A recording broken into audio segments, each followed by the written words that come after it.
An நண்பர்களுக்கு வணக்கம். ஒரு நல்ல புத்தகம் நம்மளுடைய சிந்தனையை மாற்றும் அப்படிம்பாங்க.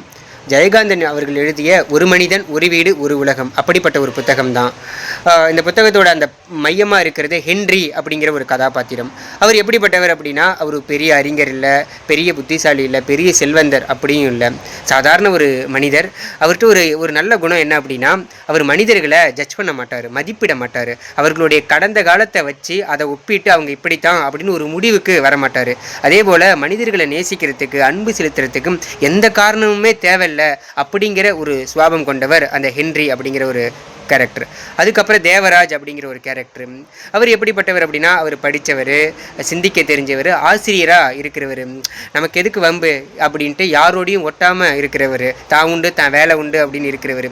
இவர் இந்த ஹென்ரியோட பழக ஆரம்பித்ததுக்கு அப்புறம் தான் அவருக்கு ஒரு உண்மை தெரியுது. என்ன அப்படின்னா, நம்ம படித்த இந்த புத்தகங்கள்லாம் தாண்டி இந்த சக மனுஷனை புரிஞ்சுக்கிறது, சக மனுஷனை எப்படி நேசிக்கணுங்கிறது கற்றுக்கிறது தான் மிகப்பெரிய கல்வி அப்படின்னு அவர் புரிஞ்சுக்கிறாரு ஹென்ரியோட பழக ஆரம்பித்ததுக்கப்புறம்.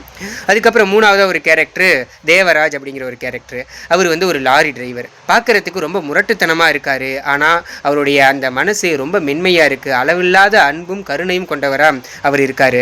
அதாவது வெளிப்புற தோற்றத்தை வச்சே ஒருத்தவங்களுடைய மனசை நம்ம ஜட்ஜ் பண்ண முடியாது அப்படிங்கிறத இந்த தேவராஜ் அப்படிங்கிற கேரக்டரை வச்சு ஜெயகாந்தன் அவர்கள் அருமையாக சொல்கிறாங்க. இவங்க மூணு பேருமே மூன்று விதமான வாழ்க்கையை வாழ்கிறாங்க. இவங்களை நோக்கி தான் இந்த கதை நகருது. இவங்க மூணு பேர் எந்த ஒரு இடத்துல இவங்களுக்குள்ளார எந்த ஒரு இடம் ஒற்றுமையை ஏற்படுத்து அப்படின்னா, மூணு பேருமே மனிதநேயம் மிக்கவர்களாக இருக்காங்க. அந்த புத்தகத்தில் எந்த கேரக்டர் எந்த பக்கத்தில் இருந்து பார்த்தாலும் எல்லாமே நல்லவர்களாக தெரிகிறாங்க. அதாவது ஒவ்வொரு மனிதனுமே ஒரு உலகம்.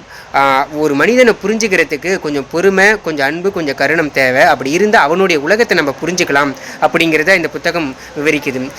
நண்பர்களே, இந்த புத்தகம் நம்மக்கிட்ட ஒரு கேள்வியை கேட்குது. எப்படின்னா, நம்ம உண்மையாலுமே மனிதர்களை புரிஞ்சுக்கிறோமா, இல்லை வெளியில் தெரிகிற அந்த வெளிப்புற தோற்றத்தை மட்டுமே வச்சு நம்ம முடிவு பண்ணிடுறோமா இவங்க இப்படித்தான் அப்படின்னு ஒரு கேள்வியை நம்ம முன்னாடி வைக்குது. அதாவது இது ஒரு கதை, இது ஒரு நாவல் மட்டும் இல்லை, மனிதர்களை நேசிக்க கற்றுக் கொடுக்கிற ஒரு வாழ்க்கை பாடம். ஒரு மனிதன் ஒரு வீடு ஒரு உலகம். ஒவ்வொரு மனிதனுமே ஒரு உலகம். அந்த உலகத்தை புரிஞ்சுக்கிறதுக்கு கொஞ்சம் அன்பும் கருணையும் தேவை. நன்றி.